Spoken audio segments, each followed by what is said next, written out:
भगवान गणेश का सिर हाथी का कैसे हुआ? संपूर्ण पौराणिक कथा। जय श्री गणेश।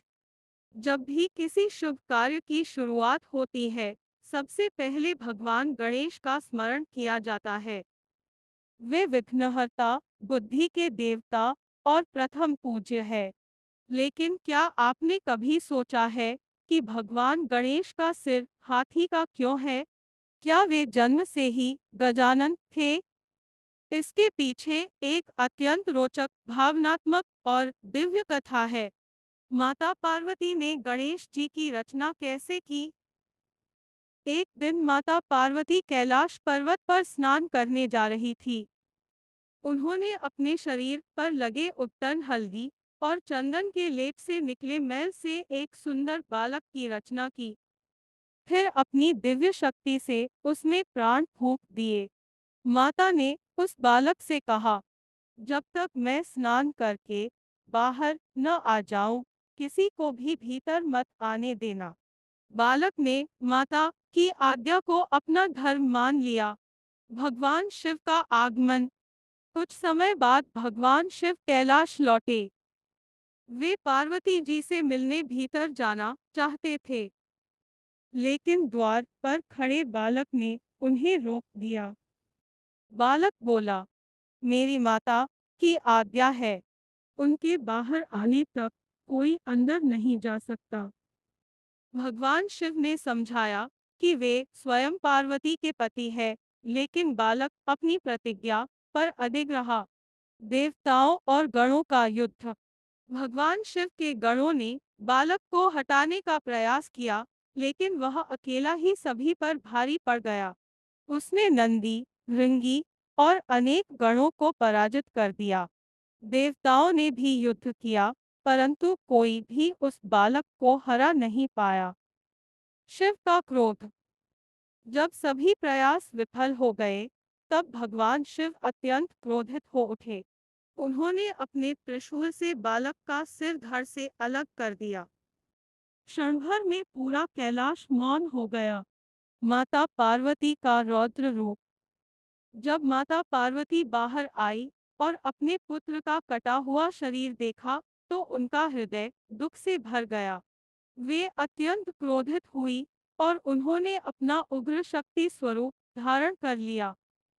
उन्होंने घोषणा की, यदि मेरे पुत्र को तुरंत जीवित नहीं किया गया, तो मैं संपूर्ण सृष्टि का विनाश कर दूंगी। देवता भयभीत हो गए। हाथी का सिर लाने का आदेश। भगवान शिव ने अपने गणों को आदेश दिया, उत्तर दिशा की ओर जाओ। जो भी जीव सबसे पहले मिले और जिसकी माता उसकी ओर पीठ किए हो, उसका सिर ले आओ। कुछ दूरी पर उन्हें एक हाथी का बच्चा मिला। गण उसका सिर लेकर कैलाश लौट आए। गणेश जी को नया जीवन। भगवान शिव ने हाथी का सिर उस बालक के धड़ पर स्थापित किया। ब्रह्मा, विष्णु और सभी देवताओं ने अपनी दिव्य शक्तियों से उसमें पुनः प्राण स्थापित किए। बालक जीवित हो उठा। अब उसका स्वरूप गजानन था, हाथी का मस्तक और मानव का शरीर। प्रथम पूज्य बनने का वरदान। भगवान शिव ने प्रसन्न होकर कहा, आज से तुम समस्त गणों के स्वामी गणपति कहलाओगे। तुम्हारी पूजा प्रत्येक शुभ कार्य से पहले होगी। जो तुम्हारा स्मरण करेगा, उसके सभी विघ्न दूर होंगे। इसी कारण भगवान गणेश को विघ्नहर्ता, गणपति, गजानन, एकदंत, लंबोदर और प्रथम पूज्य कहा जाता है। इस कथा से मिलने वाली शिक्षा। मोइन्स माता पिता की आज्ञा का पालन सर्वोच्च धर्म है। मोइन्स कर्तव्य का पालन कठिन परिस्थितियों में भी नहीं छोड़ना चाहिए। मोइन्स क्रोध विनाश का कारण बन सकता है। मोइन्स क्षमा, करुणा और पुनर्सृजन ईश्वर की सबसे बड़ी शक्तियां हैं। मोइन्स हर शुभ कार्य की शुरुआत भगवान गणेश के स्मरण से करने की परंपरा इसी कथा से जुड़ी है। समापन। यही कारण है कि भगवान गणेश का सिर हाथी का है। यह केवल एक पौराणिक घटना नहीं, बल्कि कर्तव्य, आज्ञा पालन, ज्ञान, शक्ति और करुणा का गहरा संदेश भी देती है। श्री गणेशाय नमः। प्रथम पूज्य बनने का वरदान।